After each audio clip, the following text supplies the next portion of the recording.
امریکی صدر Donald Trump نے غزہ بورڈ آف پیس کا باضابطہ اعلان کر دیا۔ پاکستان سمیت 20 ممالک نے دستخط کر دیے۔ وزیر اعظم شہباز شریف نے معاہدے پر دستخط کیے۔ سعودی عرب، ترکیہ، قطر، انڈونیشیا، ارجنٹائن اور آرمینیا بھی چارٹر پر دستخط کرنے والے ممالک میں شامل۔ رہنماؤں نے فرداً معاہدے پر دستخط کیے۔ امریکی صدر نے دستخط کرنے والے ممالک کا شکریہ ادا کیا۔ غزہ میں مستقل امن کے لیے مزید راہ ہموار۔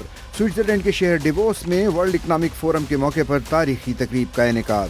امریکی صدر ڈونلڈ ٹرمپ اور وزیر اعظم شہباز شریف سمیت غزہ بورڈ آف پیس میں شامل ممالک کے رہنماؤں نے مسودے پر دستخط کر دیے۔ Republic of Kosovo and the Prime Minister of the Islamic Republic of Pakistan.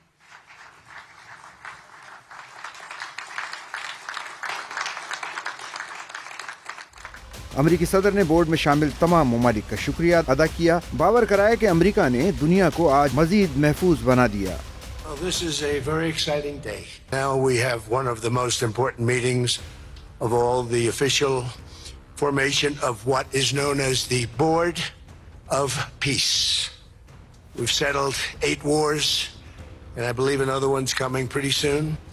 And to each and every one of you, we are truly honored by your presence today. The war in Gaza, which is really coming to an end. If Hamas doesn't do what they promised they would do, and I think it's going to be the end of them. Pakistan, Saudi عرب، ترکیہ، UAE، Uzbekistan, Mongolia, Paraguay, Qatar, Indonesia, Hungary, Bulgaria, Uzbekistan, Argentina اور Armenia کے رہنماؤں نے Gaza board of peace پر دستخط کر دیے۔ امریکی وزیر خارجہ مارکو روبیو نے تمام ارکان کا شکریہ ادا کیا۔ بورڈ آف پیس کے دیگر ممبران کے ویڈیو پیغامات بھی سنائے گئے۔ What will really matter is what comes next.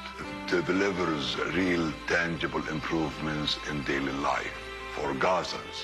As Chief Commissioner of the National Committee for the Administration of Gaza,